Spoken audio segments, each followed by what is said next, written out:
Hello and welcome back to Rage Gaming, and of course, welcome to Zelda Tears of the Kingdom. With the release dropping in just a few hours now, there's going to be a lot to take in all at once, with the many new mechanics and sort of features adding to the depth of the gameplay. It certainly seems like they're encouraging us to use our brain more, stopping to think. That's going to be a major aspect of the sequel. Knowing some main details then should help you have a smoother experience in the first few hours and day, so I put together this quick video as a sort of starter guide to help with that. With that said then, let's begin. The opening of the game will feature a similar tutorial to the original.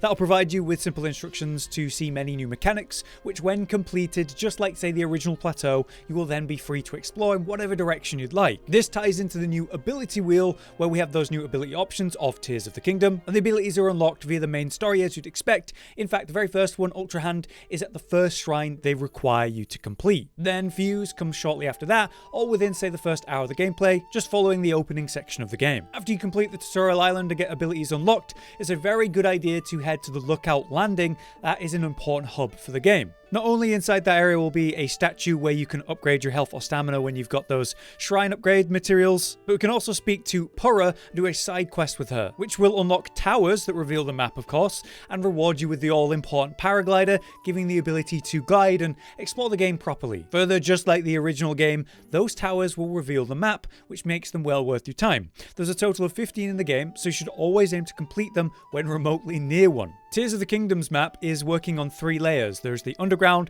the ground layer, and the above ground, aka in the air or sky islands. It's important to know then that the towers also reveal the sky islands above the ground, which certainly makes finding them and heading to them a lot easier. Now with those important details out of the way, let's talk about combat and those new abilities and some useful tips to do with them. Starting with fuse. Fusing weapons, as you'll quickly find, is very powerful, quite literally doubling or tripling your damage at times. The tutorial is going to introduce you to the mechanic, but I strongly recommend you test everything you can with this by doing a lot of fusing. Fusing can also recover durability, adding to how long your weapon will last. So if you really like a weapon, you can save the fuse until later to extend how long it lasts. Importantly though, fuse can be used to create new attack options. For example, with just a stick and a rock you can make an axe, and that allows you to cut down trees for resources, which is possible most anywhere. But this more importantly allows you to change weapon damage type. Generally, you can imagine damage as cutting or blunt.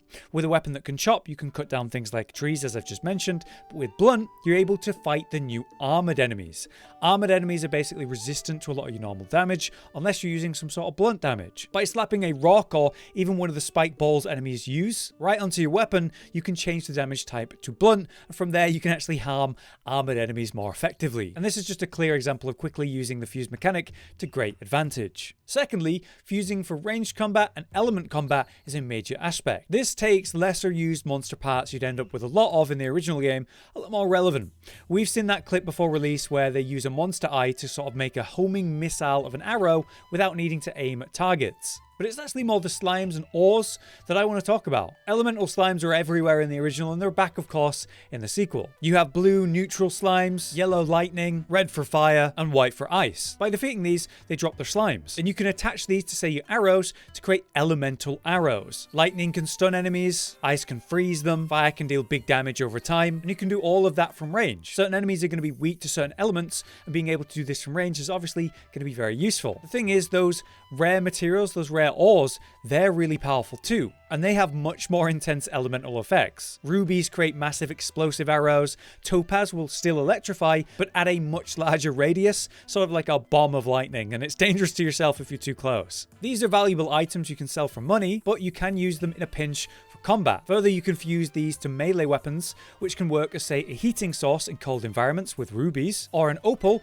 you can generate water in hot environments. It is my understanding that elemental weapons aren't in the sequel, so knowing how to make elemental weapons on the fly using fuse is going to be important. It's also my understanding that you can only fuse one item to a weapon once, and then you won't be able to further fuse it beyond that. It's a sort of one and done process. But you can go to a weapons menu and destroy the fused material that's on it. It's just you can't say fuse one weapon 100 times all at once. By fusing something, you will increase the durability of the weapon, and that does mean durability is back in this game. But if you like the original durability mechanic, I reckon you're going to like it in this, otherwise it's still going to be an issue. On that note, there is the ability to fuse objects in your environment for contraptions and solving puzzles. Rather than direct combat, we use the ultrahand for this. When placing your objects to form a contraption of some kind, be mindful of the angle and position you're placing things at.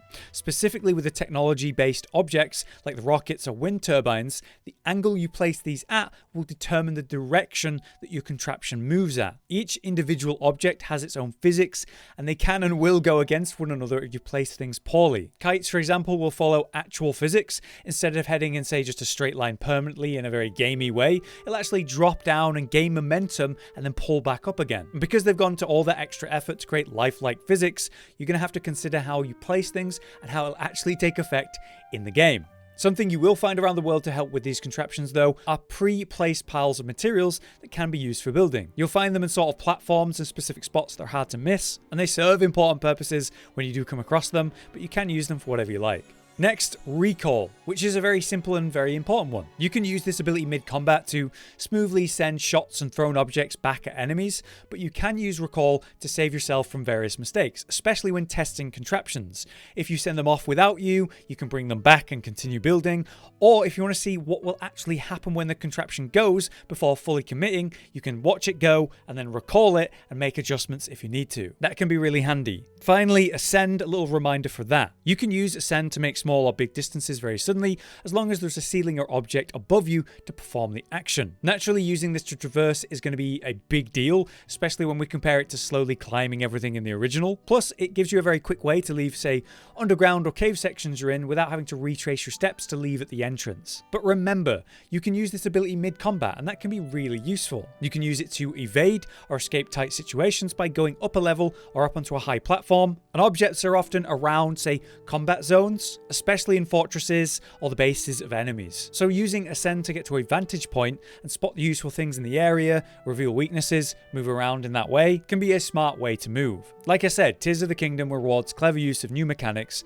to such a staggering level compared to just fighting directly and simply, so try to use all of your new abilities to benefit with that. But I think that covers it for now. There's so much to talk about, and we're going to be doing that in future videos as we make many videos on this game. And with the game dropping in a matter of hours, I hope this video should be a useful introduction to various concepts so your experience is smoother at launch. If you learn anything useful to new players in your own game time, then you can drop it in the comments. We are going to be back with a video dedicated to useful tips right after launch, so look out for that. I know many videos will be dumping information on you. While all very useful, can be a lot to take in at once. There's absolutely nothing wrong with you taking things at your own pace, whether you're exploring randomly or applying your own logic and not just having, well, everything explained to you. I wanted this video to be a more middle ground for useful concepts and details without overly telling you everything, where and how. But I will say that if you do want specific information, whether that's guides or the many tips to make your life easier, you can expect lots of videos on just that in the coming days here on Rage Gaming. For now though, I've been Hollow, you've been you, thanks for watching, and enjoy Tears of the Kingdom. Josh, Cotton, and Hollow with the videos, dropping the humor like a hammer on your tippy toes, bringing entertainment on a daily arrangement to take our insanity and turn it into entertainment. Yes, I said entertainment twice, to reiterate that it is nice to look into your faces on a mostly daily basis when you let us in your homes to make the whole world our stage. Goodbye.